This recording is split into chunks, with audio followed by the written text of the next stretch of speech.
Welcome to Theory of Computation. This is lecture number 34. We have been looking at a lot of NP-complete problems. For example, in the last lecture, we proved that the subset sum problem was NP-complete. I also promised you that we will discuss more about the traveling salesman problem. As I told you, traveling salesman problem is an extremely rich problem. It has many facets and it's an extremely well-studied problem. In fact, for many computer scientists, it's one of their favorite problems. This problem has a very long and exciting and interesting history. This was the first problem that Jack Edmonds looked at and said that this problem may not have a polynomial time algorithm, thereby conjecturing, in some sense, that P is not equal to NP. Of course, when Jack Edmonds was looking at this problem, he was not aware of the theory of NP-completeness. At that time, the theory of NP-completeness was not developed. Yet, when he looked at the problem, he realized that there was something difficult about this problem, and he was bold enough to conjecture that this problem does not admit a polynomial time algorithm.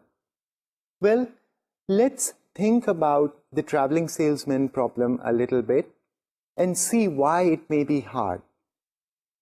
Suppose that I give you a graph which has n vertices, and let's say that it's a complete graph. So every vertex is connected to every other vertex. And now every edge has a cost associated with it, which is a positive integer. What we want to do is, out of all possible Hamiltonian paths, we want to find out the cheapest way to tour all the vertices, namely the cheapest Hamiltonian path. So that's the traveling salesman problem, is to find out the cheapest tour in a graph which has weights given on its edges. Now, if you think about how many possible tours are there, elementary combinatorics will tell you that there are n-1 factorial tours, because you can order the vertices in a cyclical arrangement in n-1 factorial ways. So if you have a complete graph, then the number of possible tours in this graph is n-1 factorial. Now, if you try to go through all possible tours, if you try to enumerate all possible tours and calculate their cost and keep track of the smallest cost tour, the problem is that there are simply too many tours to go through. Since there are n-1 factorial tours, it will take you at least that much time. And the factorial function is not a polynomial function, it grows very fast. And therefore, this is not a polynomial time algorithm. Now, one way to think about NP-completeness is perhaps be able to say that, well, the space that we are searching in is very large. However, that's not true. But let's illustrate this point by looking at another problem. Let's think about satisfiability. Suppose that I give you a Boolean formula on n variables and ask you if the formula is satisfiable. You realize that there are 2 to the n assignments of these Boolean variables. Thus, there are exponentially many assignments. And the question is one of these exponentially many assignments such that it makes all the clauses true? So, once again, we're being asked a question in which, out of exponentially many assignments, we're looking for one particular assignment that has the particular property. So if you think of the search space is exponential. It consists of exponentially many assignments. And if we were to go through each single assignment one by one, that would not be a polynomial time algorithm. Since there are exponentially many assignments, therefore, this algorithm in the worst case would take at least exponential time. Therefore, it is not possible to come up with a very simple polynomial time algorithm that simply enumerates these assignments. So in these two problems, what we see is there's a commonality. The commonality is that in both cases, the search space is exponential. Well, does that mean that all NP-complete problems have search space that is exponential? To a certain extent, that thing is true. The reason roughly is the following. Suppose your search space has polynomial size, and somehow you were also able to enumerate things in your search space very quickly. Then you could simply check the whole search space one by one and check to see if these things had a given property and solve that problem, and that would be a polynomial time algorithm. Thus, one thing that is very common in NP-complete problems is that they have an exponential search space. But is it true that every problem that has an exponential search space is NP-complete? Can you think of a problem where the underlying search space is huge and yet you can solve the problem in polynomial time? Well, if you think hard about it, you already know such problems. I'll give you an example of one. Well, the minimum spanning tree problem that you study in your algorithms courses. In the minimum spanning tree problem, you're given an undirected graph with weights on its edges. And your task is, out of all the spanning trees, to find the cheapest one. If you think about the minimum spanning tree problem, once again, the search space can be exponential. Let me give you an example. Suppose that the underlying graph which is given to the algorithm is a complete graph.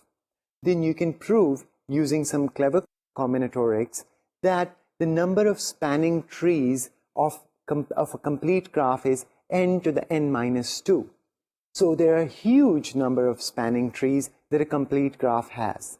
And you're being asked, out of these n to the n minus 2 trees, to select one which is the cheapest possible. Therefore, in some sense, the search space is exponential. One possible algorithm would be to enumerate all possible trees of a complete graph and compute their costs and output the one which turns out to be the cheapest one. This would be an exhaustive search algorithm. Of course, this algorithm is going to be exponential time simply because there are exponentially many trees spanning trees in a complete graph. On the other hand, you do know of a very fast algorithm. It's called Kershkal's algorithm. There's another one called Prim's algorithm. Both of these algorithms run in polynomial time, and they find the minimum spanning tree in a graph. Therefore, somehow these algorithms use the structure of the problem in order to circumvent this exhaustive search. Thus, having an exponential size search space does not necessarily mean that the problem is NP-complete. If you look at a problem and you realize that the search space you're being asked to look at in the problem definition is exponential, the mere fact that the search space is very large does not make it NP-complete. You will have to think about the problem.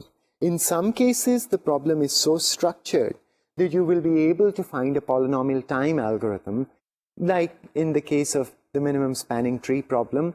Another problem in that category is the shortest path problem, where you're given a graph and two vertices, and you're trying to find the shortest path from one vertex to another. Then you know that Dijkstra's algorithm runs in polynomial time and finds the shortest path for you. In that case also, you can make directed graphs such that the number of paths from a given vertex S to T is exponential. Yet Dijkstra's algorithm is able to find the shortest path in polynomial time. So in some sense, Dijkstra's algorithm actually circumvents searching the whole space, but uses the structure of the problem in a clever way to find a polynomial time solution. NP-complete problems, it seems on a very vague level that is not the case. Somehow, all exact algorithms that solve NP-complete problems exactly tend to be some sort of exhaustive searches. People use heuristics and other methods to cut down these searches. However, they seem to have this very strange property that there doesn't seem to be enough structure in the problem to be able to circumvent these exhaustive searches and design a polynomial time algorithm. So NP completeness is really an extremely strange phenomenon. Well, now let's ask another question, which is once again about NP completeness. Suppose that you have a graph, you have a given graph that somebody has given to you, and you want to find the cheapest tour in this graph, the cheapest way to travel all the vertices and come back to the start vertex. In this case, you can take this problem to a computer scientist and say that you want to find the cheapest tour in this graph. The computer scientist would declare to you that the traveling salesman problem is NP complete, so there are no polynomial time solutions. Since your graph is so large, you would be told that you can try to run one of the available exponential time algorithms, and that would, however, that would give you an answer in many, many years. So that is not a satisfactory answer. Just saying that a problem is hard is not good enough for practical purposes. In practice, what people want to do is they want answers. Well, in this case, what you can do is you can say that I'm willing to take a tour which is cheap, but not the cheapest possible. So what you're doing is you're saying that now I have a graph and in which I wanted to find the cheapest tour, but I'm willing to travel in a way that it doesn't cost me too much. So what you're asking for now is an approximation algorithm. So today's lecture is going to be looking at the TSP problem from an approximation algorithm's point of view.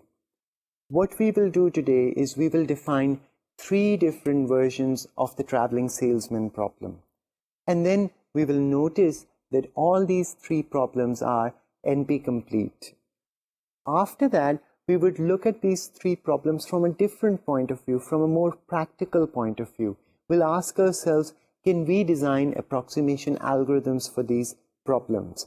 And we will see that we'll get very different answers.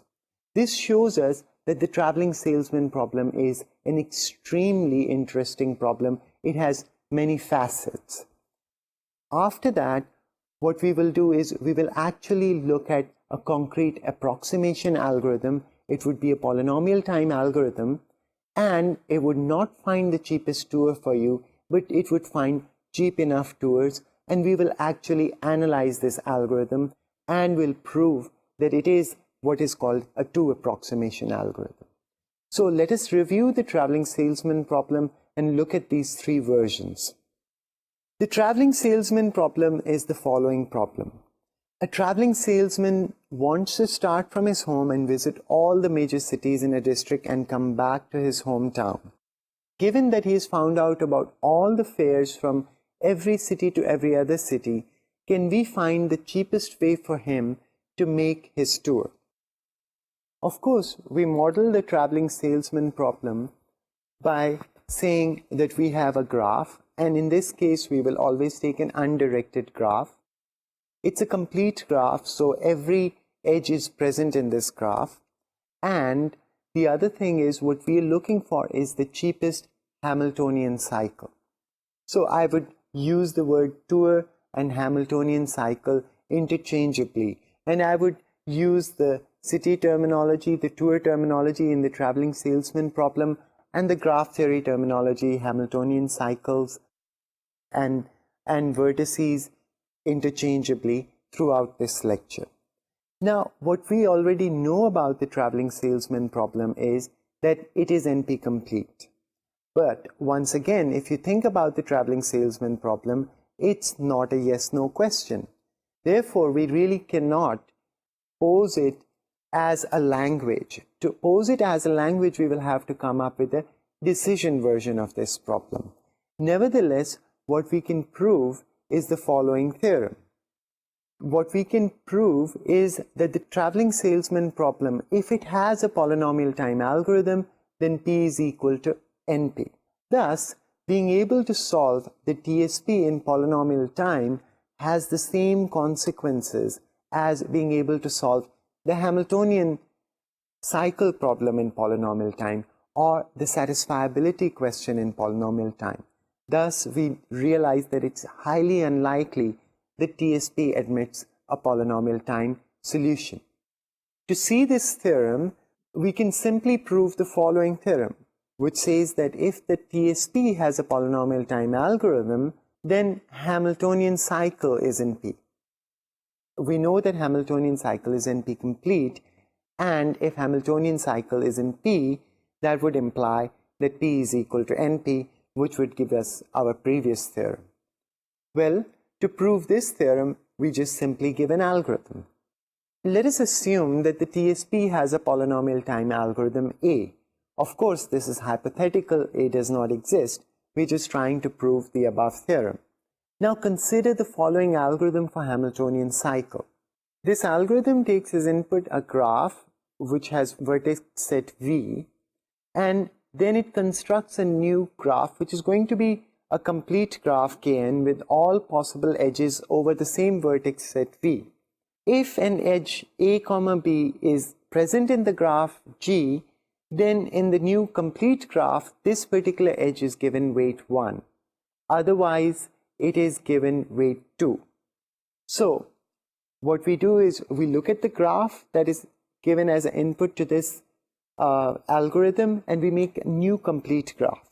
And by examining every edge that is present here, we place an edge weight 1 on those edges, and the edges that are not present there, we place an edge weight 2 on those edges. Now what we do is we use the hypothetical algorithm A, which is a polynomial time algorithm, to find the shortest tour in this complete graph with edge weights. So now what we do in this complete graph, we say, let's find out the shortest tour.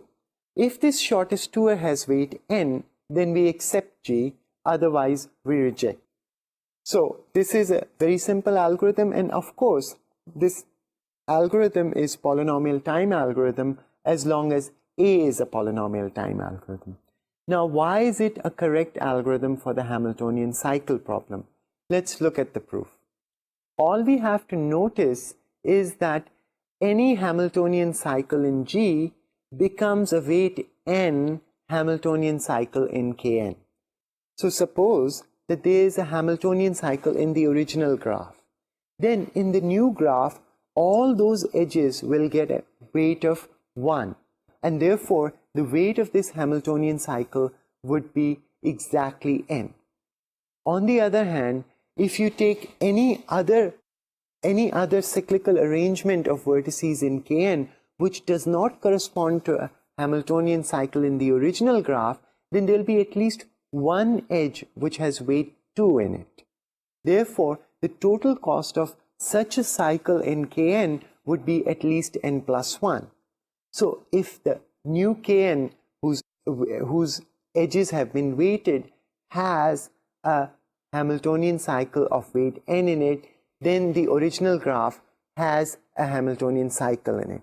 If the new Kn does not have a Hamiltonian cycle of weight n in it, then the original graph did not have a Hamiltonian cycle in it. Therefore, this would be a correct polynomial time algorithm. So this shows us that solving the TSP must be very, very hard. Now let us look at 3 versions of the TSP problem, the traveling salesman problem. Let me digress for a moment and say, why are we looking at 3 different versions of the traveling salesman problem? Well, what we're really looking at is 2 different restrictions on the traveling salesman problem. Suppose that somebody comes to you and says that a given problem is NP complete. Well, what that means is you cannot find, or it's very difficult, it's highly unlikely that you'll be able to find a polynomial time algorithm for that problem. So what you can do is you can restrict the problem. You can say that I am going to look at only instances that satisfy certain condition, and under those conditions, can I find a polynomial time algorithm? Well, if you can find a right restriction for which a polynomial time algorithm exists, that would be very nice, because many of the practical problems may actually fall in that class, and for that class you would have a polynomial time algorithm available. So what we're going to do is we are going to look at two restrictions of the traveling salesman problem, and I will convince you that these are very natural restrictions. So the first version of the traveling salesman problem is the usual traveling salesman problem, and let's spell it out. You're given a graph G with weights on its edges, and we have to find the minimum weight Hamiltonian cycle in G. The second version of the traveling salesman problem is called the metric TSP. And this is that you're given a complete graph with edge weights, and these edge weights satisfy a condition, and this condition is called the triangular inequality. So the triangular inequality says that the weight or the cost of going from A to C is always less than or equal to the cost of going from A to B and then from B to C. Thus, the weight of the edge A, C is less than or equal to the weight of the edge A, B plus the weight of the edge B, C, and this is true for all triples A, B, and C. In some sense, what the metric condition is saying is that suppose you have three vertices in the graph, one here A, one here B, and one here C, and you go from A to B to C, that would cost you at least as much as if you were to go directly from A to C. So if you were to go from A to C through B, that would cost you at least as much as going straight to C. One other way of thinking about the metric condition is that suppose you were going from A to B and then to C. Now, if you take a shortcut from A to C, then the shortcut does not cost you anything more. And this is, of course, a very natural condition. If you, for example, think about real life situations, suppose that you are given points on the plane. We all know that the plane satisfies the triangular inequality. You're always taught in your elementary school that the sum of two sides of any triangle is greater than or equal to the sum of the length of the third side. So the triangular inequality is satisfied on the plane.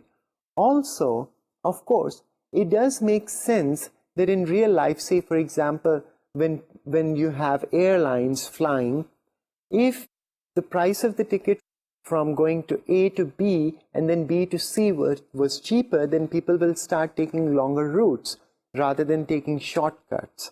Thus, most of the time, the metric inequality is satisfied in practical problems. So the metric TSP is a very, very nice example of a restriction which is very natural on the TSP problem that we can put on, and we can say many practical problems fall in this category. That is the metric TSP problem. Here, the underlying graph given to you is a complete graph, and the graph satisfies, the edge weights satisfy the triangular inequality. Let's now look at a third version, which is even more restricted, is the Euclidean TSP. The Euclidean TSP is even simpler. In this case, you're given n points on the plane, and you're asked to find the cheapest tour through these points. So the Euclidean TSP, you're guaranteed that the points are given to you on a Euclidean plane. There are n points, then you're only asked to find the cheapest way of touring all of them and coming back to where you started from. So the Euclidean TSP is even more restrictive because we know that the Euclidean plane satisfies the triangular inequality that is taught to you in elementary school. So, but it also satisfies a lot of other properties. The fact that everything is in a plane. We know that the triangular inequality is also satisfied if points were strewn around in 3 space. However, the Euclidean TSP in the plane is only talking about points that are going to be in the plane. So that's an even more restrictive version of the traveling salesman problem. Once again, it's a very, very natural restriction. For example, there are many situations which can be modeled by a Euclidean TSP problem. For example, if you have a robot arm that is supposed to make holes in a particular plate, then you can think of the points strewn around on this plate as being points on the plane. And what you would want is this arm to move the smallest amount in order to make all these holes. And that models a Euclidean TSP problem. So this is also a very nice restriction to the TSP problem. Now, what we want to do is we want to prove that being able to solve any one of these problems in polynomial time would imply that P is equal to NP. Thus, in some sense, these problems are as hard as NP complete problems. Of course, the way we have stated these problems, these are all optimization questions. They are not yes-no questions. However, we can turn these questions into languages, or we can come up with a yes-no version of these questions. First, let's turn these problems into yes-no questions. The usual TSP would now become that now you are given a graph G with weights on its edges and a target T. And the question is, does G have a Hamiltonian cycle with weight at most T? The metric TSP problem will, of course, once again be turned into a yes-no questions exactly in the same way. Now you're given a complete graph with edge weights satisfying the triangular inequality, and you're also given a target T. And the question is, does this graph G have a Hamiltonian cycle with edge weight at most T? The Euclidean TSP problem has a yes-no version, which is, given endpoints on the plane and a target value T, is it possible to tour all these vertices by moving a distance of at most T? So now we have three yes-no versions of these problems, and it's very easy how to convert these problems into languages. What we can prove is the following thing about these problems. These problems can now become languages appropriately, and so we can study the complexity theoretic questions about these languages. The first thing we know is that the TSP is NP complete. The traveling salesman problem, or the decision version of the traveling salesman problem, is NP complete. We would prove in this lecture today that the metric TSP is also NP complete. And then it is also known, although we will not prove it in this course, that the Euclidean TSP is also NP complete. So what does that mean? We took the original TSP problem, we restricted it by saying that it must satisfy triangular inequality, and the problem remained NP complete. Then we restricted it further by saying, well, the problem is now only about points on the plane, and it also remains NP complete. So it seems that these restrictions do not seem to simplify this problem. Well, so from the point of view of exact algorithms, the complexity of these problems remains the same. That's the statement that we can say, that applying these restrictions have not brought these problems from the class NP complete down into P. Well, let's prove that the metric TSP problem, or the decision version of it, is NP complete. And here we will give an outline of the proof. Well, you remember in the beginning of the lecture, we proved that the TSP, if it could be solved by a polynomial time algorithm, then P is equal to NP. Well, the proof is just a rehash of that thing, but looked at more carefully. Suppose we are given a graph G, and now what we can do is we can construct a complete graph Kn on the same vertex set. And if there is an edge AB in G, then we will give this edge weight 1 in this new graph, otherwise we'll give it weight 2. So we make a complete graph by throwing in all the edges, but the weight 1 or 2 depends on whether the edge was present in the original graph or not. If it was present, it gets the lighter weight or cost 1. If it was not present, it gets a heavier cost of 2. This way we make a complete graph and we weigh all the edges. As we have seen before, G has a Hamiltonian cycle if and only if this complete graph has a tour of cost n in it. So if the original graph G has a Hamiltonian cycle, then this complete graph will have a tour of cost at most n in it. Now, all we are going to observe is that the way we have defined the weights on this complete graph, well, they satisfy the triangular inequality. And the question is, why? Why is it that these weights satisfy the triangular inequality? So let's have a look at the triangular inequality once again and see what it says. The triangular inequality says that for all A, B, and C, the weight of the edge AC must be less than or equal to the weight of the edge AB plus the weight of the edge BC. And we want to prove that the way we have defined the weights, this must be the case. And the only thing that we will use about our definition of weights is that they're either 1 or true or 2. The only weights that we put on the edges were either 1 or 2, and that's sufficient enough to see that the triangular inequality must be satisfied. Why is that the case? Well, note that the weights are 1 or 2, and now from there we can easily see that the weight of the edge AC must be less than or equal to 2. Because it is either 1, in that case it's strictly less than 2, or it's 2, in this case it's equal to 2. Thus the weight of the edge AC is always less than or equal to 2. And on the other hand, the weight of the edge AB must be at least 1, and the weight of the edge AC must be at least 1. Therefore, the sum of their weights must be greater than or equal to 1 plus 1, which is 2. And this tells us that the triangular inequality is satisfied in this graph. So you see, we did not have any extra work to do, just we had to verify that the graph that we defined or the weights that we define do satisfy the triangular inequality.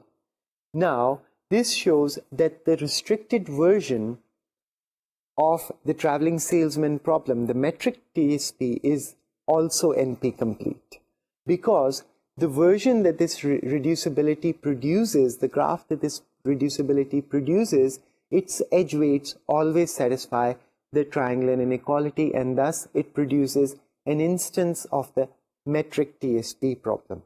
Thus the metric TSP problem is also NP complete. Now let us talk about a different notion of algorithms, and these are going to be approximation algorithms. Let us first understand this idea from a practical point of view. Now you have a concrete graph G and you want to find the cheapest Hamiltonian cycle in G. It's not good enough for you if someone were to tell you that the problem in question is NP complete. What do you want? You want the cheapest tour inside this graph. Well, now suppose someone were to propose to you that they will find a cheap tour for you, but they cannot guarantee that this tour is the cheapest possible. Would you take this offer or no? Well, in case you have no other options, then you would take this option. You would say, well, I have to tour all the cities anyway, and no computer scientist is clever enough to tell me what's the cheapest way to do them.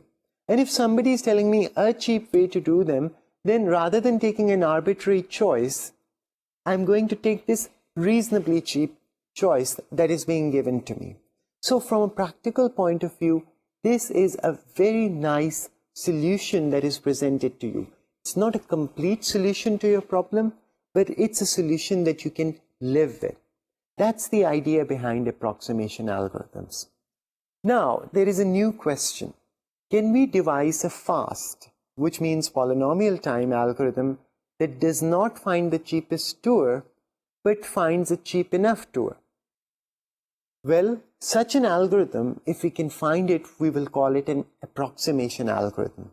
So the algorithm is not required to find the cheapest tour, but it's required to find as cheap of a tour as it can. And we will call these algorithms approximation algorithms. How will we say which approximation algorithm is good and which one is bad? How will you compare two algorithms? Remember that in your algorithms course, when you are exactly trying to solve a problem, what do? You usually compare the time or the space required by the algorithms. Let's say that the space is not an issue, then you compare the algorithms and you say the one that takes the least amount of time is the best one. Therefore, you prefer merge sort to say bubble sort, because merge sort takes more time, less time than bubble sort, therefore you say that it's a better algorithm. Well, what about approximation algorithms? Well, we will prefer those algorithms which approximate the solution as best as they can. Concretely, if you have two algorithms in A1 and A2, you would like the one that finds the cheapest tour in your graph, because that algorithm works best for you. So if you have two algorithms and one fixed graph, you can run both algorithms on it, and suppose they both produce a tour, you would like the one that produced the cheaper tour. However, this criteria is very subjective. Why is it subjective? Is because it depends on your graph. It depends on one graph. What we want to do is we want to be able to compare two algorithms independent of the graph that they are run on. And therefore, we define this new notion of approximation guarantees or approximation ratios. So what we want is a more objective way to compare two approximation algorithms, and a more objective way to compare them is to use approximation ratios. Suppose that G is a graph with the cheapest tour of size t. If an algorithm guarantees to return a tour of size alpha times t, then we say that A is an alpha approximation algorithm. So an approximation algorithm usually comes with an approximation guarantee. Somebody says, I have a 2 approximation algorithm for the TSP problem, for the metric TSP problem, let's say. Well, what do they mean? That means that when you use their algorithm, it returns a tour which is no more costlier than twice the cheapest possible tour in the graph. Let's see this by examples. Let's look at various values of alpha and see what these approximation algorithms will mean for TSP problem. If someone says that they have a 2 approximation algorithm, then it is guaranteed to return a tour that is at most twice the cost of the cheapest possible tour. On the other hand, if somebody else claims that they have a 1.5 approximation algorithm, then that algorithm will return a tour that is guaranteed to have cost at most 50% more than the optimal tour or the cheapest tour. However, if somebody claims that they have a 1.01 approximation algorithm, then that means that that will return a tour that has cost at most 1% more than the cheapest possible tour. So the approximation ratio is very critical when you design an approximation algorithm. What you want to do is, one restriction is you want your algorithm to be polynomial time. So you have a time bound on the algorithm. The second thing you want to do is you don't want it to find out the cheapest tour. You want it to find out as close to the cheapest tour as possible, so that this problem will be of more and more practical value. Now, let us look at these problems, these 3 versions that we defined, from another point of view. What can we say about polynomial time approximation algorithms for these 3 different versions of the TSP problem? We have looked at 3 different versions of the TSP problem, and we said that these 3 versions were NP complete. But that was just for exact algorithms. Now what we want to do is we want to talk about approximation algorithms and say, how do these 3 problems behave if I think about approximation algorithms? Well, let's have a look at them. These problems now look very, very different. If P is not equal to NP, then the general TSP problem cannot be approximated to any constant factor. In fact, much more is true, but this is going to be good enough for us. The second version, the metric TSP problem, can be approximated to a factor of 1.5. Thus, there is an algorithm in which if you give it a graph which satisfies the triangle inequality, if you give it an instance of the metric TSP problem, it will find the cheapest, not the cheapest tour for you, but it will find a tour for you which will have cost at most 50% more than the cheapest possible tour. So the approximation version of the metric TSP problem can be solved within a factor of 1.5. The Euclidean TSP problem, there's even better news. It can be approximated to a factor of 1 plus epsilon for any epsilon greater than 0. Well, so you can come arbitrarily close to the cheapest possible tour using a polynomial time algorithm.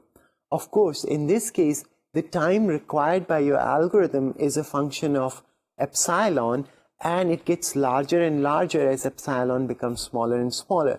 But for a given fixed epsilon, it remains polynomial.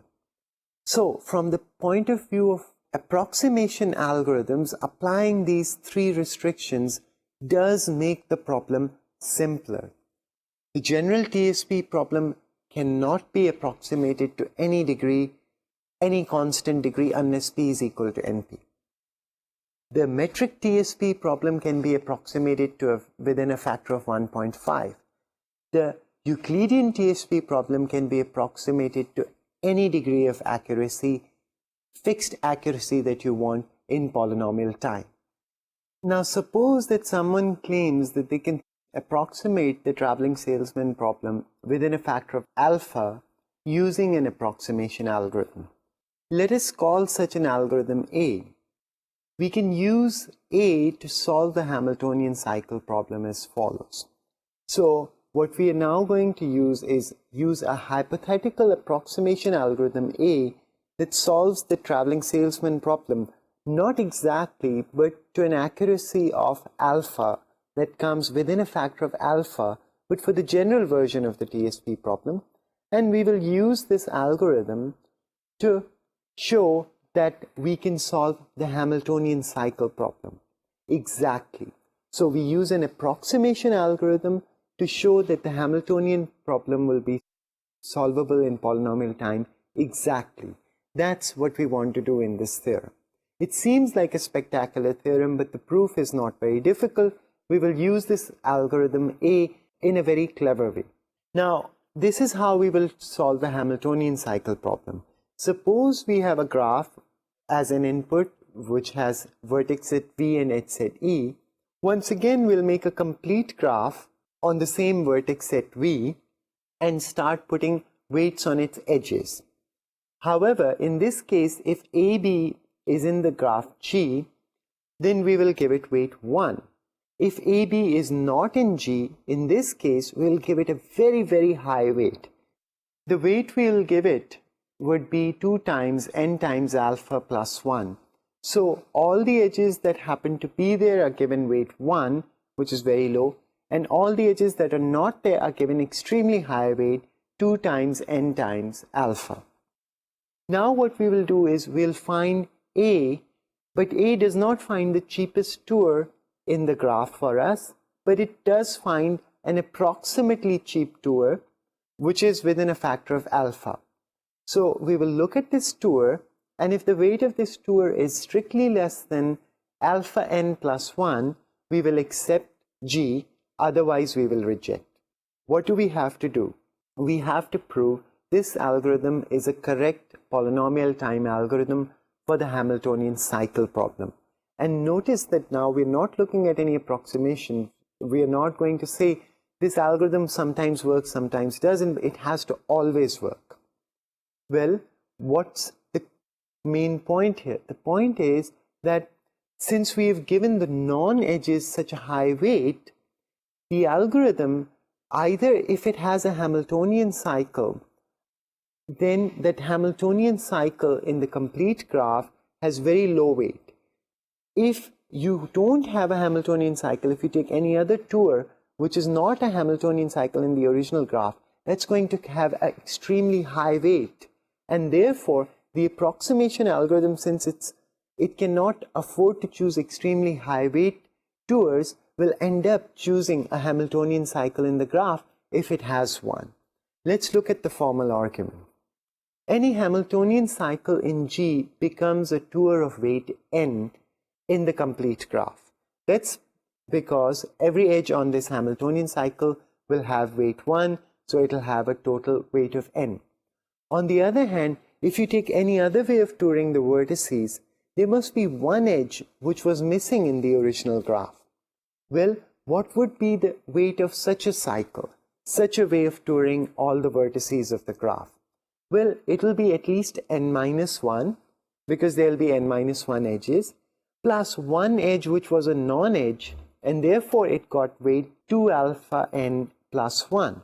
If you sum that up, this turns out to be 2 alpha plus 1 times n, which is strictly greater than alpha n. Thus, the algorithm, even though it is an approximation algorithm, will be forced to return a Hamiltonian cycle of G if one exists, because it can't afford to return any other cycle, any other way of touring the vertices, because that's too expensive. That's not just alpha times more expensive, but way too expensive. So even an approximation algorithm will be forced to return a Hamiltonian cycle of this graph G. Thus, if you could approximate the TSP problem to any constant factor, then you could also solve the Hamiltonian cycle problem, and that would show that P is equal to NP. Hardness results for approximation algorithms are not usually as easy to prove as we have done for this problem. But now there is also a unified theory for such results. We will discuss that theory in the next few lectures. That's an extremely exciting development in theoretical computer science, and it was developed much later after the theory of NP completeness, and it revolves around one of the most exciting and deep theorems in computer science called the PCP theorem. To understand the PCP theorem, we must be familiar with approximation algorithms and excited about them.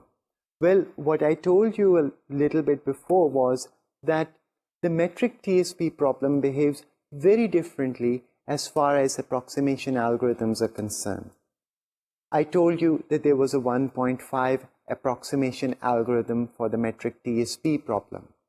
Unfortunately, the 1.5 approximation algorithm, it's called Christophidis' heuristic, and it's not a heuristic, it's an approximation algorithm because it comes with an approximation guarantee, is not entirely trivial.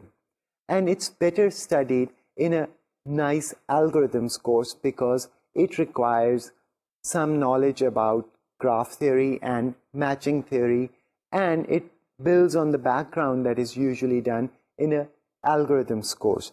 So we will not be able to go through the 1.5 approximation algorithm for the metric TSP problem.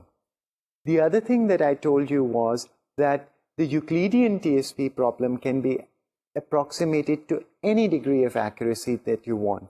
Given any epsilon greater than 0, there is a 1 epsilon approximation algorithm for the Euclidean TSP. This theorem is also not very easy to prove, and the algorithm which goes along with this theorem and its analysis is not very easy. It does use some very clever and deep geometric facts and tricks that come from combinatorial and computational geometry. So we will not be able to study that algorithm either. That algorithm was actually developed reasonably recently by a mathematician and theoretical computer scientist called Sanjeev Arora.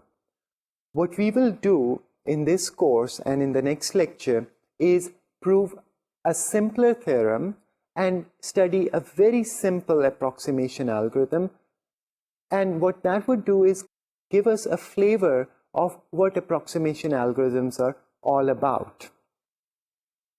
The theorem that we will prove, the simple theorem in the next lecture, is the following. We will prove that there is a 2 approximation algorithm for the metric TSP problem. What this theorem does is, A, it's very simple. The second thing is, it does tell you that the metric TSP problem is very different from the original TSP problem, that the metric TSP problem does make life simpler. It does allow us to come up with an approximation algorithm which has the constant ratio 2.